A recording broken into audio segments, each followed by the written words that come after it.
Hello friends, lockup season 2 के तीसरे episode का रिव्यू लेके मैं आ गई हूँ, जहाँ एपिसोड के स्टार्ट में ही सभी कंटेस्टेंट को एक टास्क दिया जाता है, जहाँ सभी को वोट करना है कि पिछले टास्क में हर्षद और आकांक्षा की स्ट्रेटजी टास्क में कैसी थी। जहाँ कुछ लोगों को अरशद और आकांक्षा की स्ट्रेटजी स्पाइनलेस लगी और कुछ लोगों को सही लगी।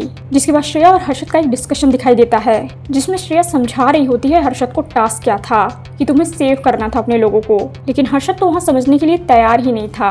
वो श्रेया को बोले जा रहा था कि उसने टास्क बहुत सही किया है। जिसके बाद रितेश आता है और वो भी इस टॉपिक से रिलेटेड बाकी कंटेस्टेंट से सवाल करता है, जहाँ सूफिया और श्रेया ने खुल के अपने लिए स्टैंड लिया। लेकिन राम कपूर, धीरज और बाकी कंटेस्टेंट हर्षद को डिफेंड करते नजर आए। सूफी और श्रेया बहुत क्लियर थे कि हर्षद और आकांक्षा दोनों को ही अपने लोगों को बचाना चाहिए था, जो नहीं बचाया इन लोगों ने। और इतनी सी बात ना हर्षद को समझ आ रही थी, ना राम कपूर को, और ना ही धीरज को।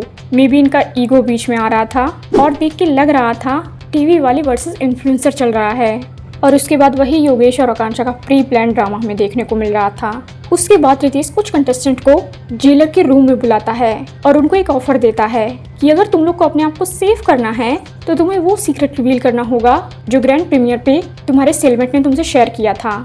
और सारे कंटेस्टेंट राजी हो जाते हैं अपने अपने सेलमेट की सीक्रेट रिवील करने के लिए, क्योंकि उन्हें अपने आप को बचाना भी था, जो कि फेयर था। और उसके बाद ये सारा डिस्कशन कर लेते हैं ये लोग और डिसाइड करते हैं सुनीता को सेव करेंगे। जिसके बाद सुनीता रिवील कर देती है आकांक्षा का सीक्रेट और ये करके सुनीता सेफ हो जाती है। लेकिन इस पे आकांक्षा भड़क जाती है कि मैंने आप पे बहुत भरोसा किया था, आप लोग मेरे साथ ऐसा कैसे कर सकते हो, मेरा सीक्रेट रिवील कैसे कर सकते हो।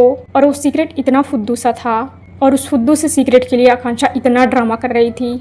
और आकांक्षा का सीक्रेट ये था कि फिनाले वाले दिन में योगेश को बोलने वाली थी कि आई लाइक यू, क्योंकि उसने मुझे बोला था आई लाइक यू, लेकिन मैंने बोला नहीं क्योंकि चीज़ें बहुत मैसी हो जाती। मतलब ये सीक्रेट था आकांक्षा का, ये तो पूरी दुनिया को पता था। एंड आई एम श्योर आकांक्षा और योगेश ने ये सीक्रेट भी प्री प्लान किया होगा बाहर से, और वही प्री प्लान वाला ड्रामा ये दोनों यहाँ भी कर रहे हैं। और उसके बाद आकांक्षा रियाज पे चढ़ जाती है कि तू मेरा सीक्रेट कैसे रिवील कर सकता है, तू धोखा कैसे दे सकता है मुझे, मैंने कितना भरोसा किया था तुझ पे, तू कितना झूठ बोलता है वगैरह वगैरह। मतलब इतना ड्रामा कौन करता है, वो भी उस सीक्रेट के लिए जो पूरी दुनिया को पहले से ही पता है। मतलब ये दोनों किसको ही बेवकूफ़ बना रहे हैं। और इस चीज़ पे तो रितेश भी आकांक्षा को कॉल आउट करता है। इवन हर्षद और शिवांगी तक बोल रहे होते हैं कि हम आकांक्षा की जगह होते तो हम तो सेल्फ रिस्पेक्ट रखते हैं। और फिर से हमें योगेश और आकांक्षा का क्रिंज ड्रामा देखने को मिलता है।